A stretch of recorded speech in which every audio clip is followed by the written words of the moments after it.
no espírito também. Porque esses pais no espírito, a priori, eles nem existem. Para ti, pais no espírito não existem para ti, para mim. Não só para mim. Existe paternidade espiritual. E também na Bíblia não existe nenhum versículo que diz que pai espiritual não existe. Não tens. Não, tem um versículo que diz que existe. Pai espiritual? Pai na fé. Só não tem um versículo que diz que existe pai espiritual, mas que tem pai na fé. Não, então, por que a Bíblia não nega? E você chega a negar? Uma das formas muito estranha, quando morreu o profeta tipo Joshua. Vi muitos jovens a entrarem a ficarem desorientados. Por quê? Porque aquele era um pai, era como... Veja só assim, por exemplo, que morreu. Quem vai ser o outro pai espiritual? Porque tem muitos que diziam que ele era o pai espiritual. Assim que ele morreu, estão órfãos, espiritualmente falando. Não. De forma nenhuma. Veja a perceber. A fé em Cristo Jesus, que é única, que o único pai gerou esta fé em ti, tu podes ir alimentar esta fé na igreja A, na igreja B, na igreja C. E se tu chegar... Procurar um homem de Deus mais elevado do que o Senhor, consultar ao Senhor e ser teu pai espiritual, verás as coisas como irão. Eu não nego que eu posso consultar o meu pai na fé, eu consulto também. Então é teu pai espiritual, por que ignoras assim? Não, espera. É teu pai espiritual. Parece que é uma tal pessoa que também vive lá, no tal mundo espiritual. É ele que vem, é ele que pode defender. É por isso que eles arrastam muito doutor, para a questão da paternidade espiritual. Doutor, é por isso que constantemente tendem a ir à Nigéria, porque sempre acreditam que há coisas que ocorrem. Aquele que te gera na fé é teu pai espiritual. É uma pessoa que te assiste na área espiritual. Você tem pai biológico que está em casa e você tem um pai espiritual que é o teu pastor, ou o teu profeta, ou o teu apóstolo, que te instrui as coisas espirituais. O pastor, quando chegar em casa, doutor, eu disse, lê a Bíblia, todas as versões, te ajuda muito. Não leia uma só. As versões nos ajudam na linguagem. Nessa linguagem fala de pai espiritual aqui, diz assim, portanto, Filemon 1:10. Portanto, eu lhe faço um pedido em favor de Onésimo, que é meu filho, por estarmos unidos em Cristo, pois, enquanto eu estava na cadeia, tornei-me pai espiritual dele. Vai ler versões. É pai na fé. Porque para mim, pai espiritual é pai na fé. Temos aqui a questão do apóstolo Denitimano. Onde é que eu entro agora? Não estou a dizer que é linhagem. Denitimano não é profeta. É apóstolo. Grande homem de Deus. Mas ele deve concordar e respeitar aqueles que são usados no profeta. Essa situação aqui, porque não tem que passar na teologia, porque não concordo, muitos profetas. É bíblico nos últimos dias. Pastor, que é pai na fé, que é pai espiritual. Meu pai na fé, repito, meu pai na fé é meu pai espiritual, que te instrui as coisas espirituais.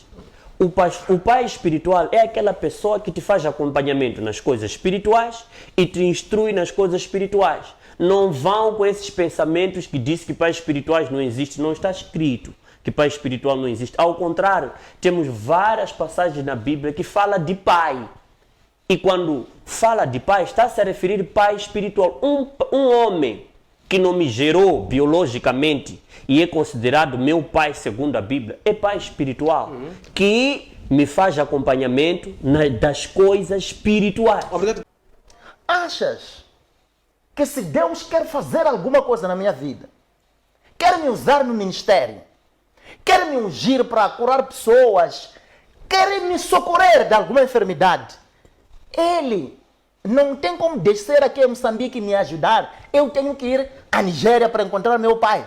Quer dizer, esse Deus é um Deus que não. Eu não posso, se a Bíblia diz que o véu rasgou-se e o contato com Deus é de uma forma direta. Por que é que há uma doença, há uma situação que só eu procurando dinheiro que nem tenho para ir à Nigéria para ir ter com um tal pai espiritual? Estás a perceber onde está o problema? Sim, doutor. Todos nós passamos nas mãos de alguém que nos instrui, nos capacita e nos unge. No caso de Denitimano é filho espiritual do apóstolo Maposse, do pastor Maposse. Deni assume isso. É pai dele espiritual, é pai dele na fé. Não pode dizer, não é meu pai espiritual, só é meu pai na fé. O que é fé? Estamos a falar de coisas espirituais. Te gerou no espírito. Sim, profeta, para passarmos para doutor, se a fé me salva, então por que eu preciso de pai espiritual? Exatamente. Se a fé me salva, por que eu preciso de pai espiritual? Pai espiritual não é para te salvar. O pai espiritual não traz a salvação está em Cristo Jesus. O pai espiritual, como eu disse e repito, é aquela pessoa usada por Deus para nos monitorar e nos reencaminhar, nos fazer um acompanhamento espiritual. Nós temos um pai biológico na nossa casa que coloca pão na mesa, que nos paga a escola, até o nosso crescimento. Tanto nós também passamos a ser pais. Eu sou pai. Tenho um filho que eu sustento, meu filho. Mas tanto na igreja, as pessoas, os membros, precisam de um pai espiritual, que é esse designado pai na fé, que faz o acompanhamento do membro. O membro não pode, as coisas não podem terminar na sala. Pregou a palavra, orou, o membro foi. O pai espiritual faz um acompanhamento geral. E outro ponto, quando Jesus deu um exemplo do rico e Lázaro, diz que morreram. O rico foi para o inferno. O Lázaro ficou no seio de Abraão como pai espiritual dele. E aquele que estava no inferno, quando gritou, disse, Pai Abraão, Pai Abraão. E ele está dizendo, não, Jesus está proibido, não chamareis a ninguém pai na terra. Eu é que digo, ou é a Bíblia que diz? Agora Paulo falhou em chamar Timóteo, meu filho, na fé. E Timóteo poderia dizer pai na fé. Por que usou esse nome pai? Pai na fé é pai espiritual. Obrigado, profeta. Ficou aqui em CC. Vamos passar para o doutor. Doutor, porque